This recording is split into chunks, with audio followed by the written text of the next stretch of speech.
Hey everyone, my name is Selena McCallum and I'm here with Leila Dey, a Toronto singer-songwriter who performs smooth and soulful R&B. She's influenced by genres like hip-hop, jazz, and reggae.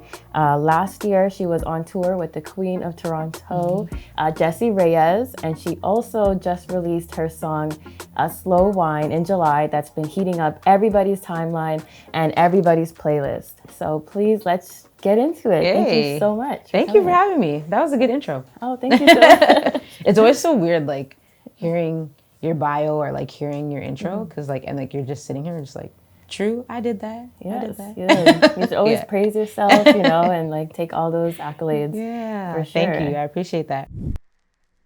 Yes, you were born in Jamaica, but raised in Toronto. So I'd love to talk more about that and your experience growing up here and maybe some of your earliest memories. Yeah, so like you said, I was born in Jamaica, Portland, which is considered to be like the country in Jamaica.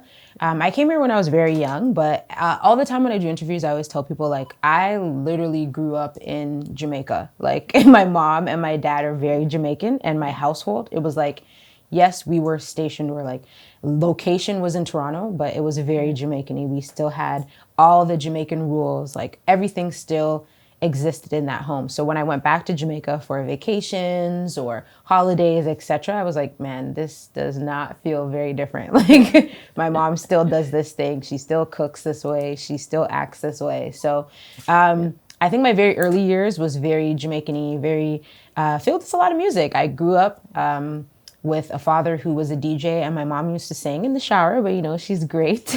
She's a great low-key singer, but like she used to sing all the time. My cousins, my sister, everybody just kind of sings. I grew up in church. My aunt started this group called Caribbean Gems that consisted of my cousins and us, and we just used to go around singing Jamaican folk songs. And I just remember a lot of music around, when I was very young. And so I just feel like it's always been a part of me. I don't think I have that story of like, I started music at this age. It's just like, I can't remember a time without music or being around music. And so, yeah, growing up in Toronto, I think it was just very diverse, seeing a bunch of different cultures, understanding my own culture, how I fit into like this whole multicultural city, and just like learning, I guess, what it means to be Torontonian, but then also being Jamaican and having my own identity, but then also learning about other people's cultures. So I think all of those things like influence and made me who I am today. Yeah. That's awesome. And especially to hear that even though you were here, the Jamaican culture was still very prominent, still very powerful. And so that's really nice to have that too. Yeah, shout out my mom. And speaking of influences, I know some of your musical influences are her, Jazmine Sullivan and Lauryn Hill. How have they impacted your music career?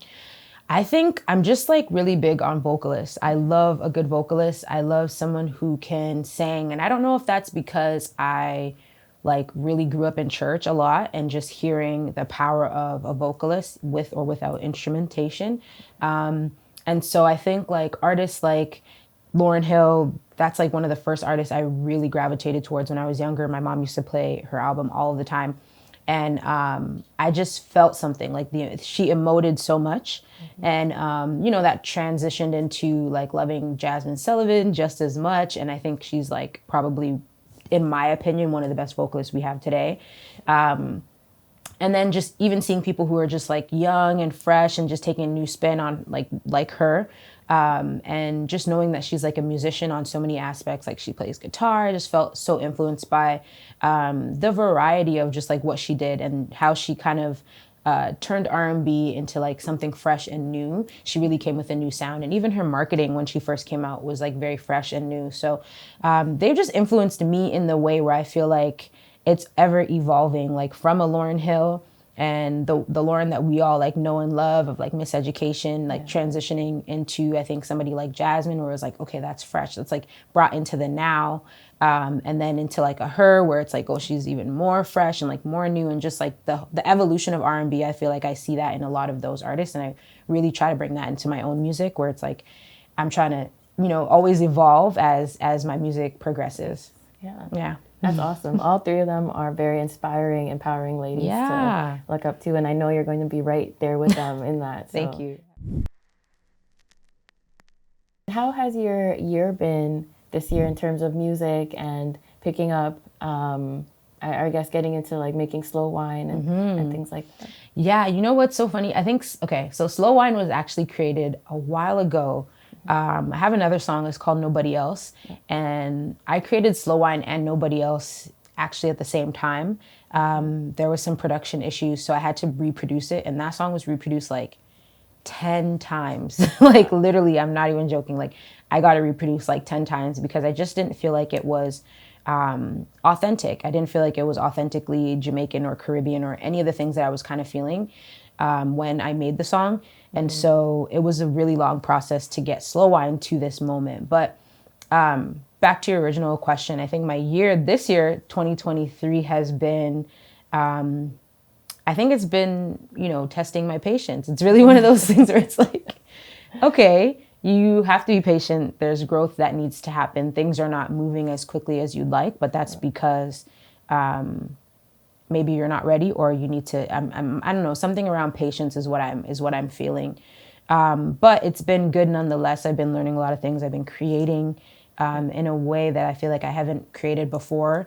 Collaborating with other people who are in a way that I've never really collaborated before, which actually ended up birthing the Slow Wine that we have now that I feel like, you know, is more authentic, you know. Shout outs to Zanny, shout outs to DZ, shout outs to Zoltan, everybody who like kind of came together and produced the record that I feel like feels good and feels authentic now. Feels very Jamaican-y. Yeah. You used to go by the name PG. I'd love to know how Leila Dey and PG are similar and different from each other. Wow. Okay. Yeah. So I used to go as PG. PG is actually the two first letters of my like legal name. But I also used to play ball. I used to be a point guard and a shooting guard at Eastern Commerce in high school. So it just kind of went hand in hand. And I think in high school, I was very like raw, very honest, very, I wouldn't say aggressive, but very assertive. And I had a very different like energy towards me.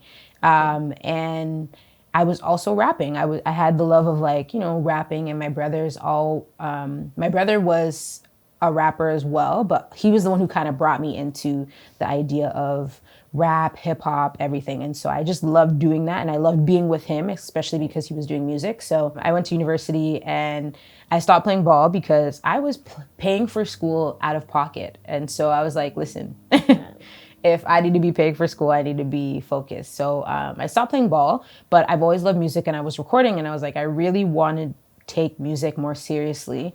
And in that was a lot of reflection on like where I was at that time now. And I felt like hip hop, I still love it. Rapping, I still love it, but it wasn't my first love like singing was, like R&B music was. And I knew that deep down inside. And so I made the transition of like kind of having this rebirth. And when I was figuring out like, well, what do I want to be called, or like, what do I want my name to be? I didn't feel like PG, I could grow with PG. It felt very young. It was like I was going to be like stuck in like my Lil Bow Wow era or something like that. I don't know, but it felt very young. And so as I was making that transition, we came up with, my then manager at the time and I came up with the name Leila Dey. And it was really just it's really amalgamation of my family's name. So my mom's name is Lisa. We took the LEI from there. My late sister's name is Latoya. We took LA from there. My brother's name is Dave. Okay. So my first project was supposed to be called For the Love of Leila Dey after my sister had passed, but that project didn't come out. But yeah, it just all kind of worked together. And then, you know, I was using this name Leila Dey, and I was like, man, like, I don't know, is it my name? Does it feel authentic? And then, you know, a few years later, my sister had passed away, and I was like, oh, I really feel like I'm connected to this name, like, for sure. It's not just like a name that came out of like nowhere. And, you know, I just felt like there was a purpose for it. And so, yeah, since then I've been going as Leila Dey. You're a part of Honey Jam, for example, and I believe the Remix Project as well. Mm-hmm. What did those two communities do for your music career, or help you in any way? Yeah, so I did Remix first. I was a part of Remix. I don't even remember my cohort number. I don't know. I think it's like 4 or 5. But I was in Remix in a time where like I don't know, I feel like Remix was like so dope. Like we would walk into the studio, Pro Logic was like the engineer. I would see Brock, I would see T-Rex, like, and I was super young. And I guess that time at Remix was just so nostalgic. Like I didn't know that the people that I was around at that time, like who they would be and who they would become. I think Remix really just taught me like your community is what is most important. Like the people around you is what's most important. Like the Remix project obviously gave really great insight to the industry, but I think the most important thing that I've learned from that program and even Honey Jam is like the people who you're around, you're gonna see them again, you know, and hopefully you guys are all doing great things, but you know, that's the people that you're gonna have to connect with that will help you on your journey and your artistic path. Going on tour with her, how did you feel when you got that call? Man, okay, so Jessie and I were not actually like close friends, which I think is a really interesting part of the story, is because we weren't actually like close friends. Like we knew each other, but we had never really done like a show together or anything like that. We just knew each other like I guess like one person removed kind of. When I got the email, to be honest, I always tell people this, like I literally thought it was a scam. I was like, no way, this is a joke. Like, because shout outs to Byron, Jessie's manager though, but Byron is so chill. Like Jessie's whole crew, whole team is so chill, like that you can even see that in the email. He was just like, hey, just just reaching out because like just want to know Jessie thought of you as an opener, like let me know if you're interested. And I was just like, this is a scam. Like everybody knows scams are happening. Like, bro, like try again. What is happening? We responded and Byron was like, okay, cool. Like it's real. We'll let you know. And they came back and let me know that, yeah, like I would be going on tour. I was in Atlanta at the time because I was at One Music Fest. And I don't know, I really can't even explain like the feeling that I felt, because when I went to Atlanta after seeing so many other artists on stage and stuff like that, and I was like, oh, I just want my music career to like have some growth here, like some elevation. And that email came in and I was like, wow, this is really crazy, you know? My detour. It's coming up on the 2-year anniversary in October. Yeah. So how does that feel to know it's been 2 years? Which song on there was your favorite to write, to produce? I'd love to know more about that. Yeah. Wow, detour. It's so crazy that like, I don't know, sometimes I feel like I blink and then like 2 years is gone, because I feel like it hasn't been 2 years for detour yet. But that project is literally like my baby for me, like in a way that is so different from Black Bouquet, because a lot of that project was created like in my own kind of silo. And so it's really just like all of me and how I was feeling at that time. And so I don't know, I feel like, Detour will always hold like a very special place in my heart. My favorite song off that project, I would say The Switch, because it was like one of the last songs I wrote for that project, because I'd had all these songs and I didn't know like what I was trying to say. I understood the story in my mind that I was trying to tell, but I was like, it's not really quite making sense. And so I reached out to my homie Aaron Paris. He is an amazing violinist and producer. And we were doing this thing called after rehearsals for a long time, which was me just pretty much like singing on the internet as I usually do. And he was just like, hey, I have this like production, see if you are interested in it. And it literally just became like, to me, the kind of like catalyst for the project, because I didn't have a name for it at that time. And I was still just trying to piece together like what songs would go where, like what, I guess like, yeah, like what would go sequentially one after the other. And he sent me that production and I literally like wrote The Switch in like no time at all. And I sent it back and he was like, wow, he's like, this is amazing. I was like, okay, thanks. Like, great. He's like, okay, he added some stuff to the production and he sent it back. And I was like, all right, cool. I think this is literally what I wanted to say about the project in a way that I wasn't able to convey without that song. So I would say The Switch. in hip hop culture and R&B, clothing, fashion is really big. So we want to talk to you about what you're wearing today. Hey. You already look so fly. Thank you. I love streetwear.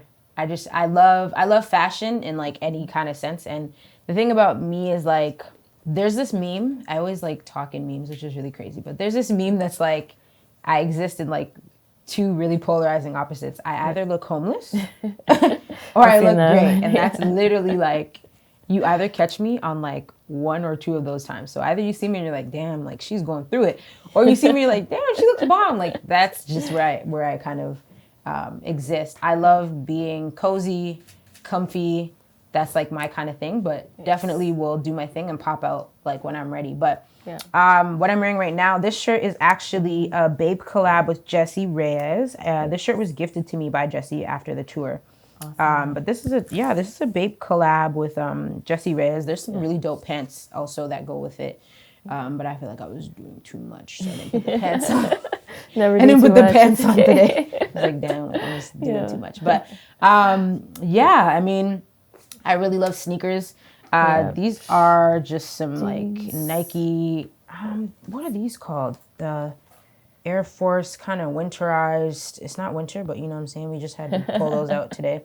It's like an Air Force One type of situation, but and I don't know, these pants are just some like slush pants that I got. Nice. I like the feel. Like the feel looks good. Like the shine looks nice. So, I'm just about being like cozy, like what makes me feel most comfortable, because when I'm uncomfortable, it shows. Can you remember the first pair of kicks you bought?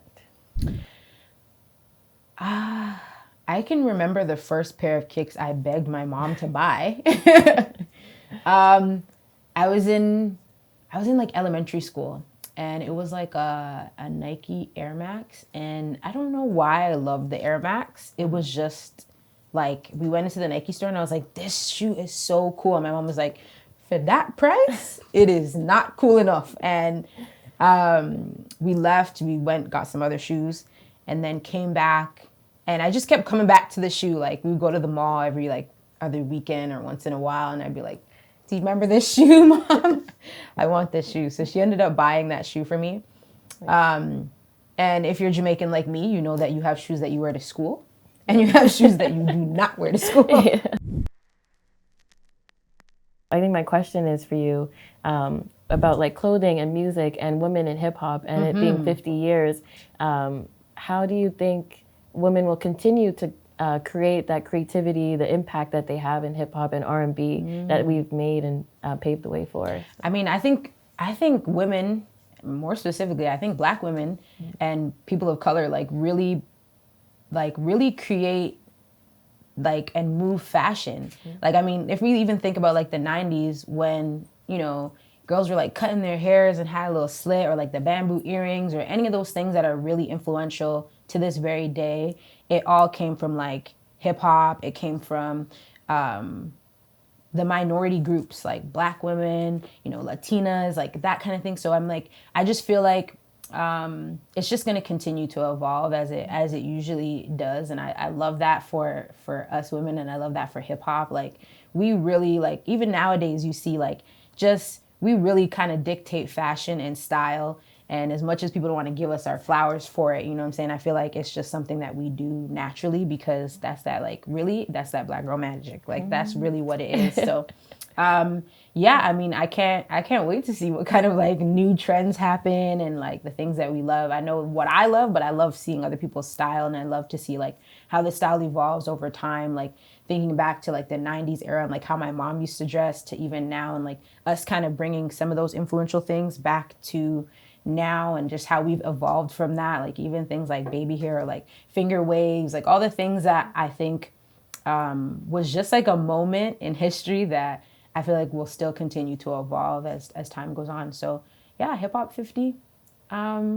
I can't wait to see, like, I guess the next 50 years. They're gonna be looking at us like, damn, like, what was she wearing? What's up? It's your girl Leila Dey, and I am on the Moment Network.